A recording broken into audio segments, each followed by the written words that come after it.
Hey, hey guys, it's me, Will, back again in the kitchen. It's been a hot minute since I've been back in here, but today I figured very good opportunity to show you what's going on today. We're making cookies. Oh yeah. And I just now decided to do this, so I'm a little behind, but to catch you up, we've got some brown sugar out here, white granulated sugar, butter melting, my favorite drink, all this other good stuff. And just follow along and see what's going on. Right, so we take some sugar. We've got, let's see, oh, my thing turned off. We've got ourselves 8 ounces of brown sugar. Into that, we're going to add 2 ounces of white sugar. Normally, with most cookie recipes, it's normally a lot more even, like around half a cup of brown sugar to half a cup of white sugar. But in this case, the brown sugar makes the cookie a lot more tender because it's got molasses in it, so it's a lot more like moist almost. Very essential. Gotta whip out our bad boy hand mixer here. That means more love is gonna go into it, so it's all good. Butter, it's done, so we're gonna let it sit here and cool off. Ow. And while it's cooling, let me show you what else I got going on. I got here an egg yolk, and 2 tablespoons of milk. And the reason for that is the milk is going to replace the egg white of the second egg, because too much egg white's a lot of protein, so which means it'll dry out the cookie. We can't be having our cookies becoming dry. So adding, I lost my train of thought for a second, but adding the milk will, okay, I forget the point. Okay, I forget the point I was trying to make, but just know, too much egg white dries out your cookie. We're gonna keep it moist up in this bed. We also got here 12 ounces of bread flour, by weight, not volume.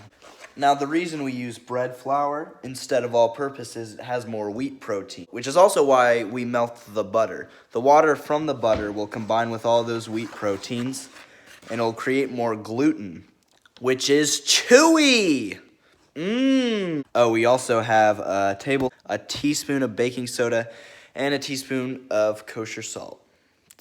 Yeah. Also, 6 ounces of semi-sweet chocolate chip. Anyway, I just edited a bunch of that footage together, and I really do zone out a lot, like an unhealthy amount, a lot more than I show, so I'm gonna try and stay focused, all right? So now I'm adding the butter. It's cooled off plenty. And now it's time to beat it like it owes your dick money. Do it slowly first. Don't want to splash crap everywhere. Don't want to get hot butter all up in your face. That'll give you acne.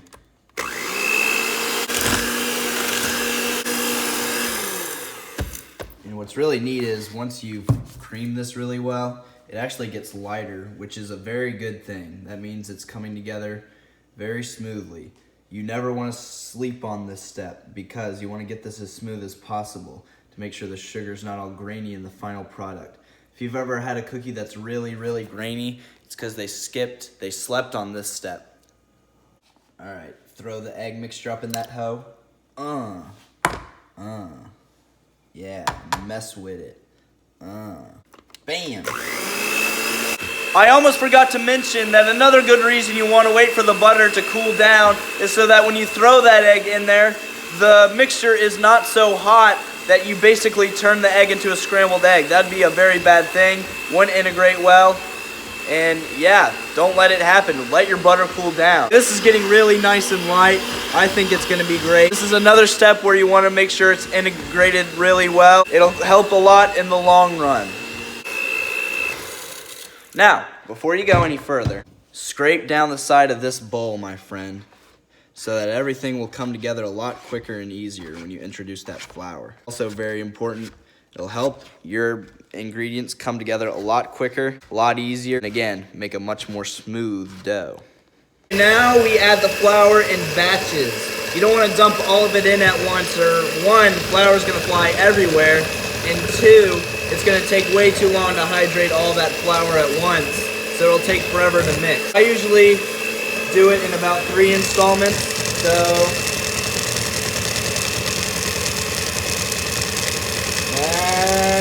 that's about 1. And again, be scraping down the side of the bowl during this part. Get all that flour and stuff off the side of the bowls. All right, installment 2 now. Mix it in. Spatula time.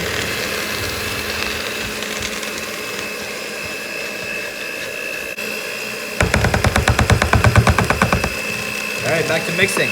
I think we're ready for the 3rd and final installment. Actually, there's still plenty left over. I'll do 4.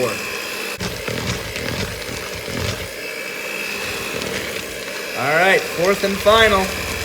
Just like the 4th Jaws movie. Scraped out pretty much all the flour stuck to the inside of this bowl. So I'm gonna scrape down the side of this bowl one more time, give it one more good mix, and then we're done. Looking pretty good.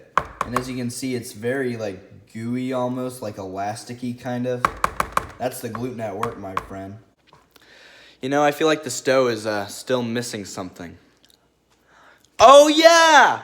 The chocolate chip! Get up in there. Yeah.